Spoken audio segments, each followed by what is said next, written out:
Y asesinan a conductores de taxis piratas. Ambos mueren en ataque armado en zona 4 de Misco y en el lugar también resultó herida una pasajera.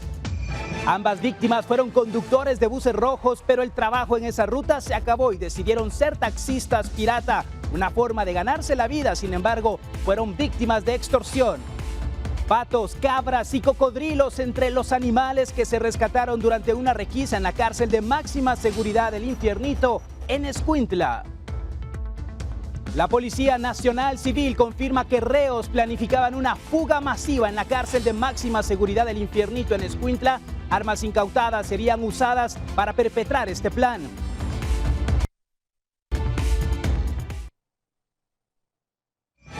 Hola, muy buenas tardes. Bienvenidos a Impacto Directo aquí por Guatevisión. Es un gusto poder saludarle en esta tarde de lunes 3 de junio. Estamos completamente en vivo transmitiendo esta tarde. Son las 18 horas con un minuto y estamos preparados para llevarle todo el análisis de los diferentes temas que se han registrado en estas últimas horas. Quiero dar la bienvenida a nuestros panelistas. Keila Rodas nos acompaña por este lado. También Tony Alonso. Muy buenas tardes. Stephanie González y Omar Sosa, gracias a ustedes por estar con nosotros. Y bueno, hay muchos temas de los cuales estaremos conversando. Ya en nuestros titulares usted se formaba una idea acerca de lo que ha sucedido en estas últimas horas. Un fin de semana donde hemos tenido muchas noticias, incluso esto que ha trascendido, el plan de fuga que ha sido frustrado por las autoridades. Desde Policía Nacional Civil se han tenido detalles acerca de la manera en la que iban a operar estas personas que se encuentran privadas de libertad y cómo habrían planificado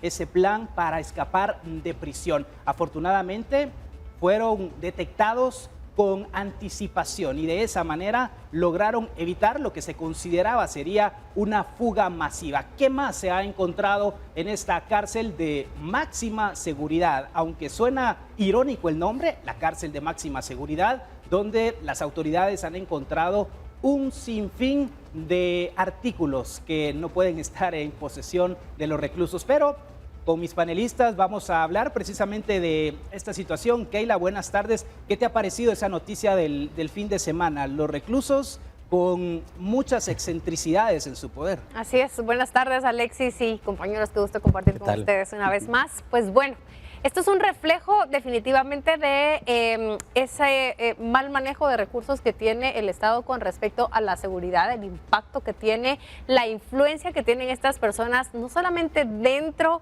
de los centros carcelarios, sino también potencialmente fuera de ellos, y por eso pues vemos tantos casos de extorsiones, secuestros, que muchos, si no es que la mayoría, vienen de estos centros. Exactamente. Entonces, aquí también hay muchas esferas, pero vamos a tomar una esfera en este momento y es la corrupción desde el lado de las autoridades, desde el momento que permiten ingresar estos objetos. O sea, ¿cómo me puedes explicar que pueden esconder un animal? Tener cocodrilos ahí.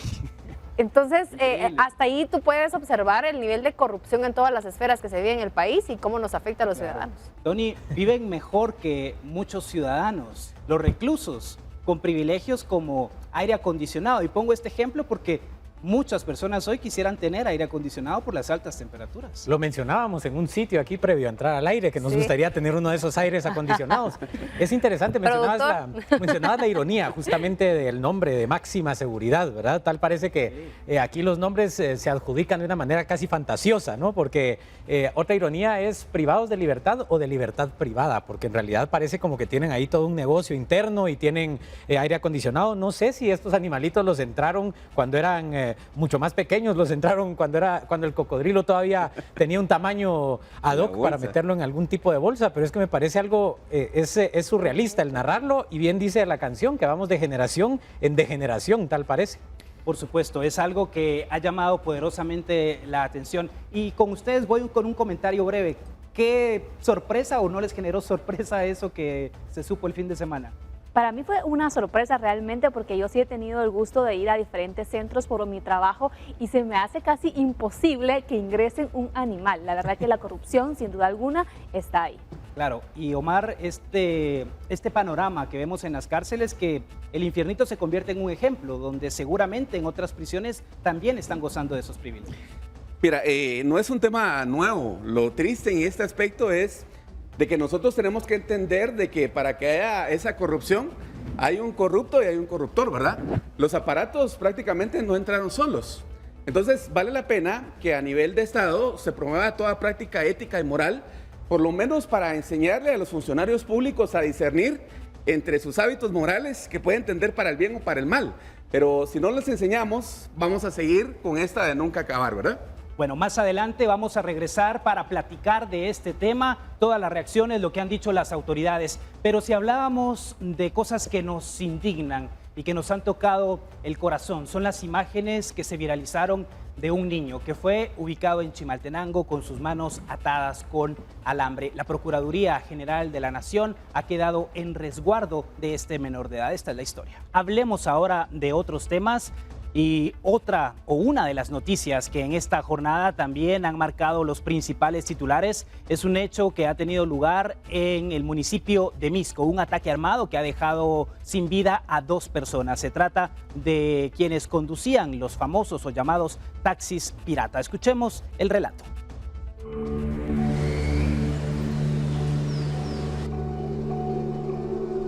En un trágico suceso que subraya la grave problemática de la extorsión en Guatemala, 2 pilotos de taxis que prestan el servicio sin autorización fueron asesinados en la zona 4 de Misco, mientras una pasajera resultó herida de gravedad. Este nuevo hecho armado, producto de las extorsiones, según aseguran los familiares, ha dejado a 2 familias en luto. En la 17 Avenida y Primera Calle de la zona 4 de Misco se había dado un hecho armado, esto alrededor de las 6 menos 10 de la mañana. Inmediatamente se despachan varias unidades al punto y al arribo localizan a 3 personas, quienes están heridas por proyectil de arma de fuego. De estas, un hombre es ingresado de 40 años a la emergencia del IC-719, una mujer de 18 años es llevada al hospital Roosevelt con heridas en el costado izquierdo del cuerpo y lamentablemente en el lugar queda fallecido un hombre de 42 años, que es el piloto de este vehículo de color blanco. El reloj marcaba las 5:50 de la madrugada de este lunes, cuando 2 hombres a bordo de una motocicleta realizaron varias detonaciones con arma de fuego, interrumpiendo el ajetreo del tráfico y afectando a decenas de personas que buscaban llegar a sus trabajos o estudios. El ataque fue directo contra los vehículos particulares que prestan el servicio de taxi sin estar autorizados, pero que son víctimas de extorsión, una práctica que sigue siendo una amenaza persistente para la seguridad y la economía de los trabajadores del transporte informal e incluso formal. Acá llegan pilotos de taxistas de Tierra Nueva y Colinas de Minerva. 2 carros quedaron con varios impactos de bala. Dentro de ellos quedó el cuerpo de Maynor Estuardo Herrera Urías, de 42 años, padre de 3 niños, que llevaba varios meses de prestar este servicio ante la falta de oportunidades laborales. Mientras que Jesús Joel Pascual González, padre de 2 niños y que era piloto del vehículo gris, murió en su ingreso al centro asistencial. Él solía ser piloto de los buses Express Misco, pero por la falta de pago de su salario decidió volver su carro particular un taxi, buscando con ello mejores oportunidades, sin saber que encontraría la muerte. Junto a él también fue trasladada Marilyn Noemí Bororrac, una joven mujer de 18 años que había tomado este vehículo como medio de transporte. En el caso de la señorita, llevaba heridas en la espalda y el brazo del lado izquierdo. El piloto tiene heridas en varias partes del cuerpo, tórax, y el piloto del vehículo de color gris en el tórax. El ataque armado se registró en una de las avenidas más transitadas de la ciudad, frente a la Escuela Oficial Urbana Mixta número 71, Franklin Delano Roosevelt, en la calzada San Juan, y frente a un lugar de comida rápida, quienes cuentan con cámaras de seguridad cuyas imágenes fueron solicitadas por el Ministerio Público, buscando con ello identificar a los responsables. En la escuela, las clases se suspendieron, mientras que al frente en la calle se encontraron al menos 16 casquillos. La extorsión es una práctica criminal generalizada en Guatemala, afectando a numerosos sectores, pero con un impacto particular severo en los trabajadores del transporte.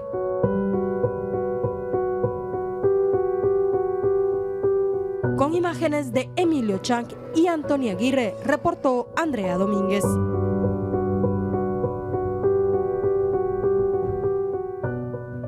Y muchas veces hemos criminalizado a los taxis pirata y definitivamente porque se han registrado algunos hechos delictivos que se cometen utilizando este tipo de transporte. Pero hoy que conocemos la historia de aquellos guatemaltecos trabajadores que buscan alternativas para poder ganarse la vida, nos acompaña para hablar acerca del transporte, de la crisis que se atraviesa y de las extorsiones, Edgar Guerra, de la Defensoría del Usuario del Transporte Público. ¿Qué tal, Edgar? Buenas tardes, bienvenido a Impacto Directo.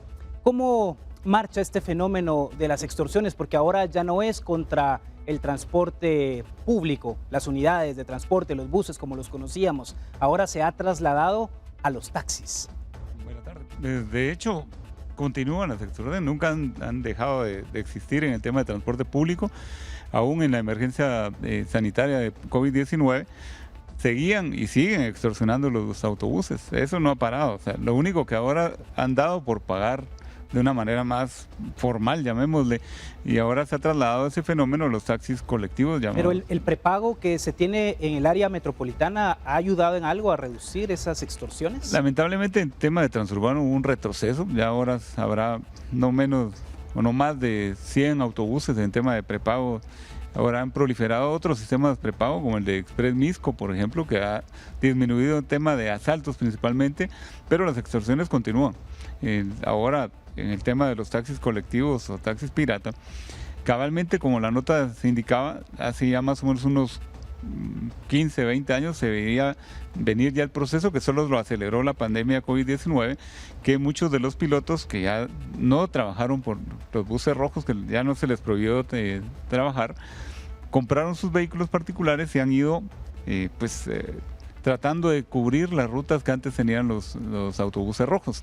Ahora, hay personas que sí quieren trabajar, hay transportistas de estos taxis que sí están trabajando, que son honradamente, pero hay una buena cantidad, yo calculo que serán más de 100,000 vehículos a nivel nacional. No solamente es un problema de Misco, no es un problema solo del municipio de Guatemala, de Chinautla, eso es ya un tema a nivel nacional que está afectando no solamente el tema de extorsiones, el tema de esto, la violencia.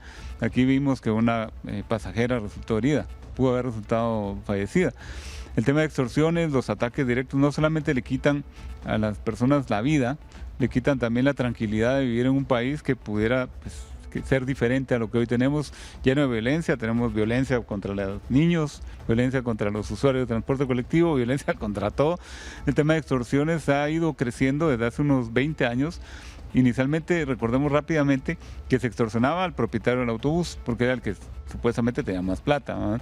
Después se extorsionaron a los pilotos, a los usuarios, que al final terminaban pagando las extorsiones con aumentos al pasaje a cada rato. Eso se ha convertido en algo inmanejable y todavía falta. Yo creo que es un deber del Estado y ojalá pongan un alto en esto. No quiere decir que todo esté mal hecho. Hay cooperación entre el Ministerio Público y el Ministerio de Gobernación, que han tenido aciertos en algunos temas. Es vital el control de los centros de privación de libertad. Desde ahí se ha estado haciendo algunas supervisiones desde la PDH, en donde se ha estado insistiendo y recomendando el tema de la comunicación. No pueden seguir comunicándose hacia afuera o al exterior como... Con todos los privilegios, que gozan muchos de los reclusos. Correcto. Incomprensible esa situación. Edgar, y en el tema de estos taxis colectivos o taxis pirata, como se les denomina, hay también denuncias de personas que son víctimas porque estos conductores pertenecen a esas estructuras, o cómo es esa vinculación. Incluso vinculan el tema de esos taxis que están en poder de las pandillas en muchas de las rutas de este tipo de sistemas de transporte alternativo, y otros también han venido hasta robarle la paz y la tranquilidad a las personas retornadas a Guatemala en el tema de migración, que los engañan cobrándoles hasta 500 o 1,000 quetzales por un viaje que podría costar fácil 50 quetzales. O sea, también se da de eso. No digo, hay personas que sí trabajan honradamente. Lo que se necesita es regularizar y normalizar, registrar a este tipo de sistemas de transporte, igual que los microbuses, igual que los mototaxis, que ya se vio que el mototaxi es otro sistema de transporte que está pues campeando sin ningún orden. Sin control, sin descontrol. control. Claro. Y eso de los taxis colectivos ya se convirtió en un tema que el reto será para todas las municipalidades, porque Guatemala, el municipio de Guatemala no es la única, ya Quetzaltenango viene con este mismo problema de falta de controles. Esperamos que haya una modernización del transporte colectivo como en otros países que le garantice la tranquilidad al guatemalteco y la certeza incluso en el cobro, que es lo tal vez menos importante en este momento, porque está lo más importante, que es la vida, el derecho a la vida, que el Estado tiene la obligación de resguardar la vida de los guatemaltecos. Edgar, una pregunta, platicando, disculpe Mar. Bueno, nos hemos topado en varias ocasiones hablando de este tema.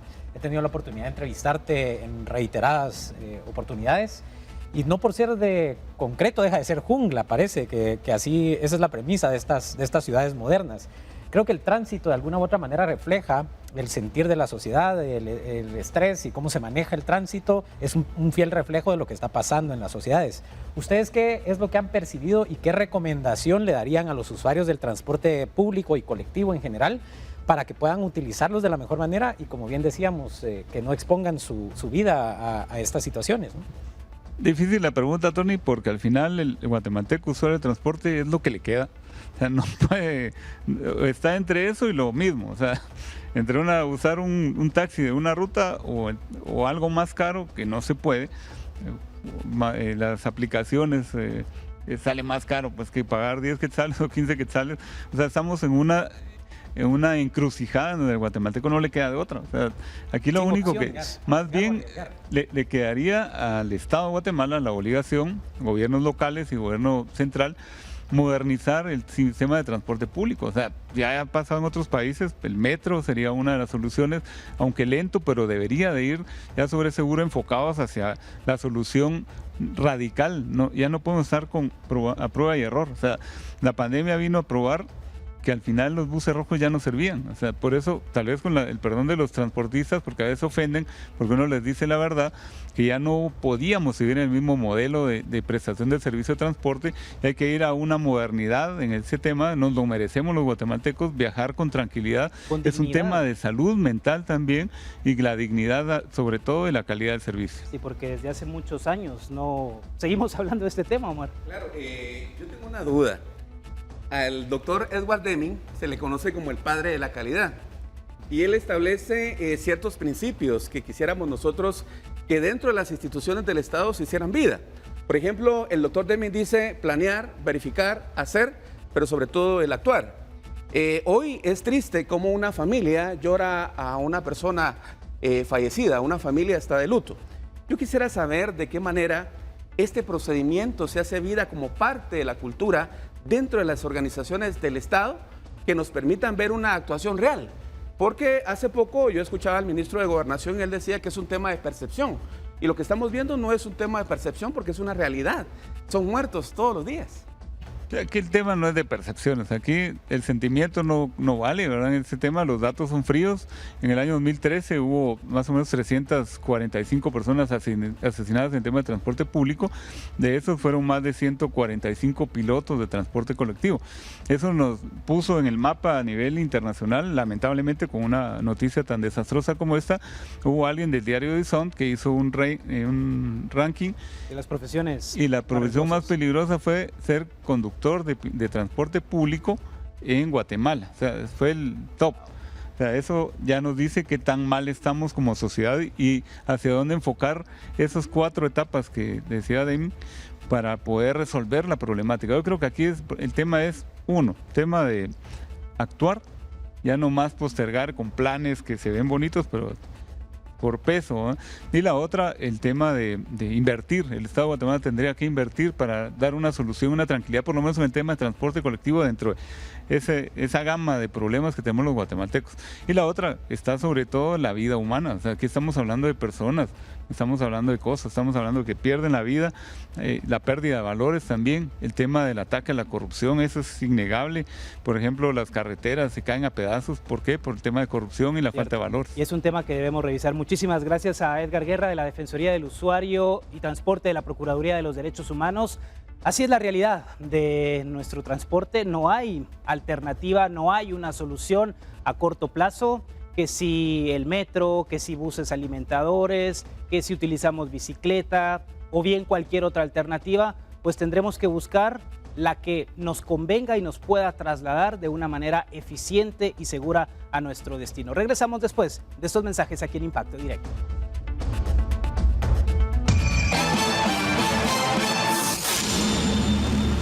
Y la gran incógnita que tenemos aquí en Impacto Directo con los panelistas es cómo los agentes del sistema penitenciario dejaron ingresar cocodrilos a la cárcel. Esta pregunta deja al desnudo la corrupción en el penal de máxima seguridad, el Infiernito, en Escuintla. Este fin de semana descubrieron un zoológico y además se decomisaron electrodomésticos.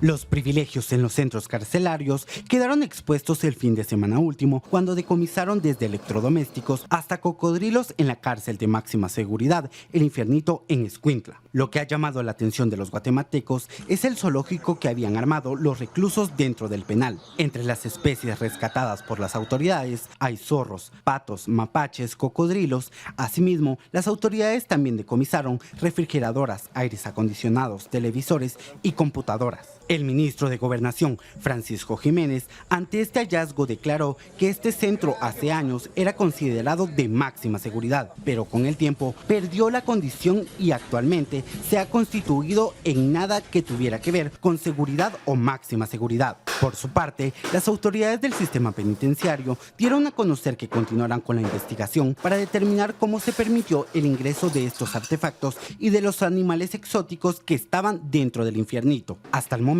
se sospecha que los electrodomésticos y animales fueron ingresados con el aval de encargados del sistema penitenciario, que en varios casos son amenazados o corrompidos con el pago de sobornos para permitirles el ingreso de estos ilícitos. Asimismo, aludieron que buscarán determinar quiénes están relacionados con el ingreso de los animales y de proveerles de comodidades a los privados de libertad. El exdirector del sistema penitenciario, Eddie Morales, asegura que el hallazgo se debe a que los guardias de seguridad de la cárcel están cooptados por la delincuencia.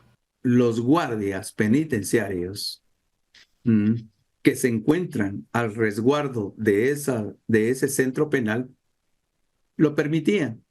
Y si lo permiten o lo permitían, es por la corrupción. La corrupción que no ha sido, pues, por decirlo así, minimizada o atacada de raíz. Y la raíz precisamente está en los mismos guardias. La raíz de la corrupción misma inicia con los guardias penitenciarios porque empiezan a vincularse con ellos y a recibir dádivas,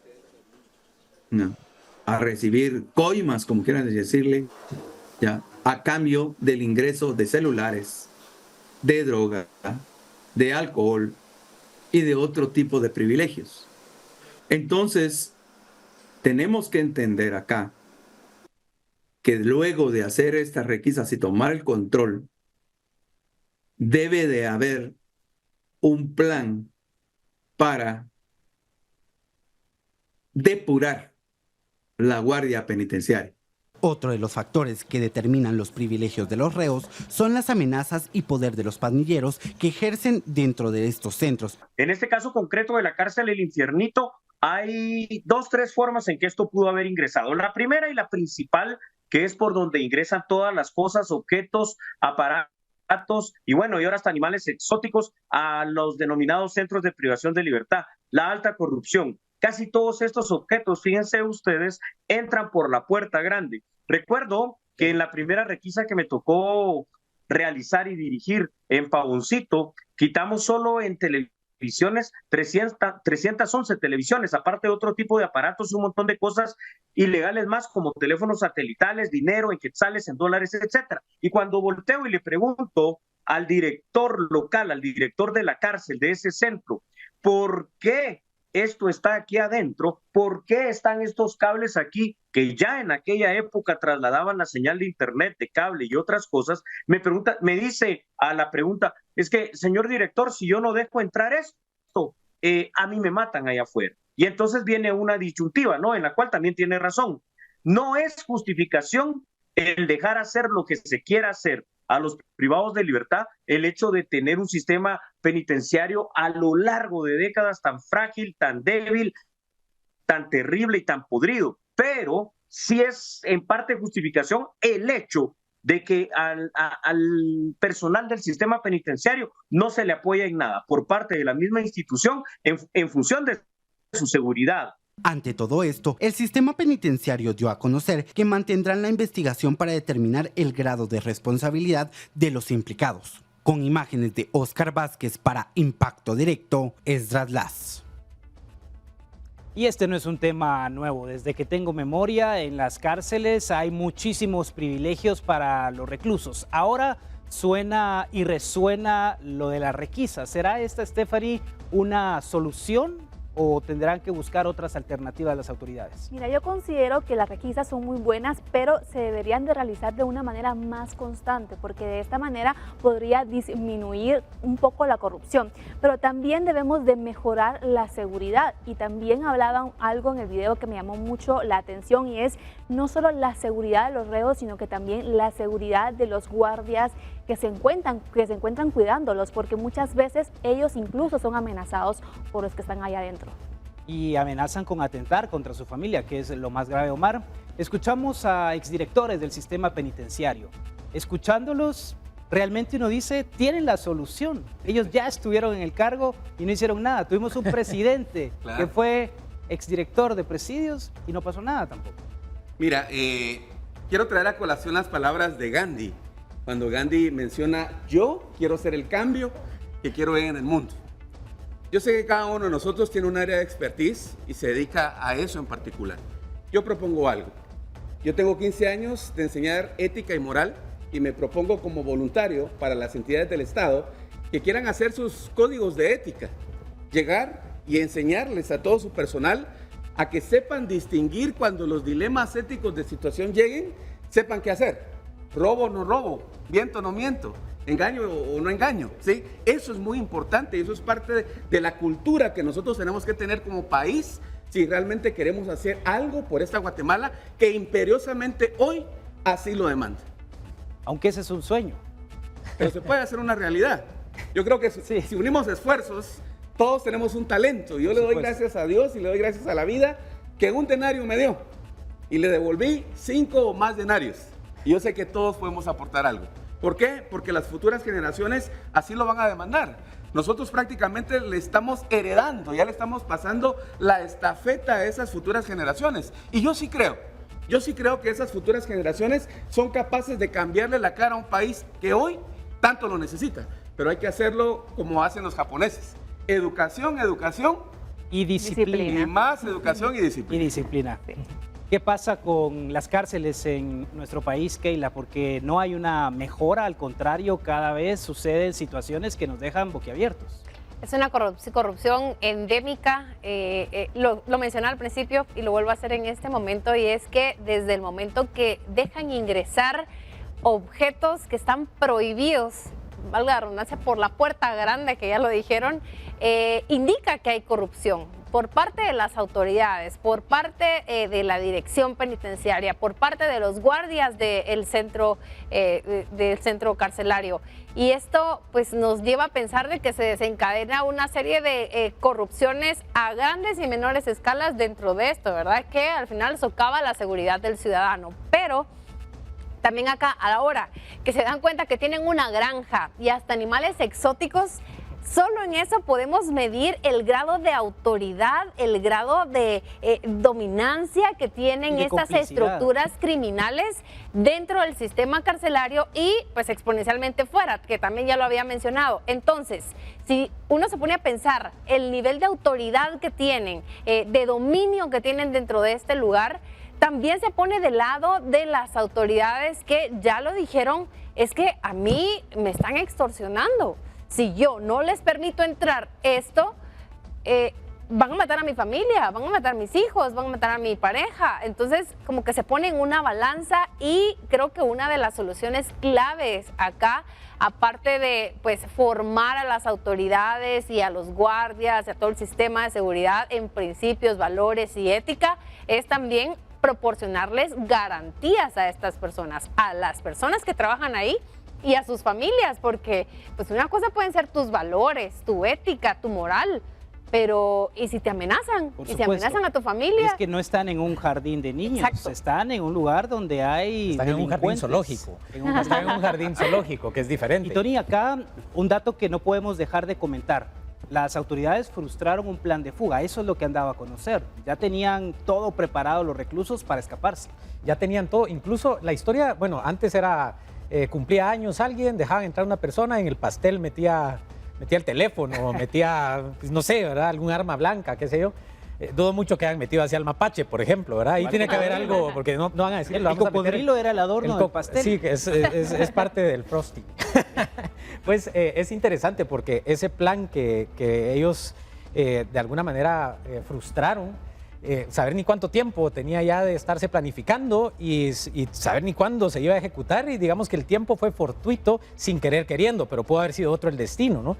Y ahí ni siquiera Galeano se atrevió tanto cuando dijo sueñan las pulgas con comprarse un perro, porque era algo muy simpático, ¿verdad? Y aquí uno parece que está viendo a personajes que se compran lo que quieran allá adentro y que están en un estado, en un modus vivendi mucho más elocuente y mucho mejor que muchos de guatemaltecos que trabajan día a día y se esfuerzan por tener una vida digna. Y eso es lo ilógico, que muchos ciudadanos de sol a sol la están sudando y en la cárcel pues viven como reyes ellos. Bueno, nosotros hacemos la pausa aquí en Impacto Directo, ya regresamos en instantes con más.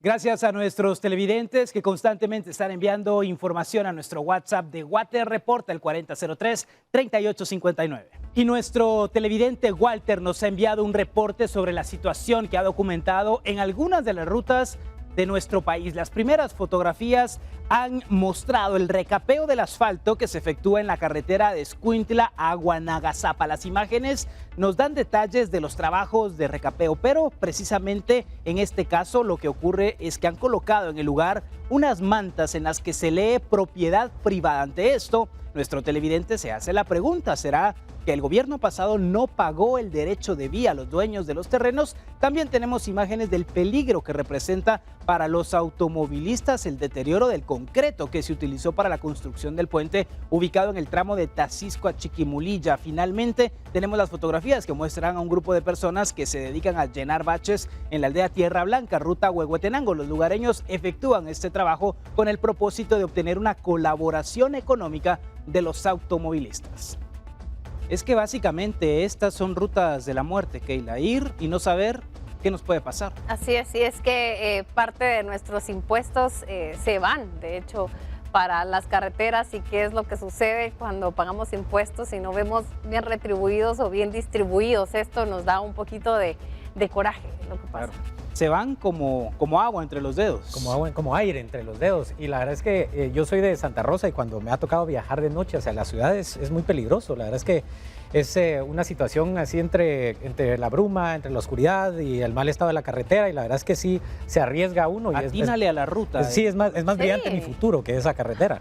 La falta de reflectivos, de señalización, Stephanie, es un peligro latente. Así es, la verdad que las carreteras en nuestro país, la mayoría se encuentran en mal estado y como dices tú, pues ocasionan varios peligros, la verdad. Cuando se viaja en familia ya no es placentero porque va uno con tensión de encontrar un bache o algo más. Adelante, Omar. Claro, y yo recomiendo que no viajen de noche, ¿sí? Hoy en muchas carreteras del país no hay señalización. Y no solamente eso, sino que están recapeando y dejan una grada como de unos 30 centímetros. O sea, no solamente se van nuestros impuestos, sino que se van nuestros aros, se va la llanta, se va prácticamente todo. Nuestro vehículo sale arruinado de una carretera. La verdad que es muy complicado. La recomendación también es no exceder la velocidad porque definitivamente esto puede generar complicaciones. Ya regresamos aquí en Impacto Directo por Guatevisión.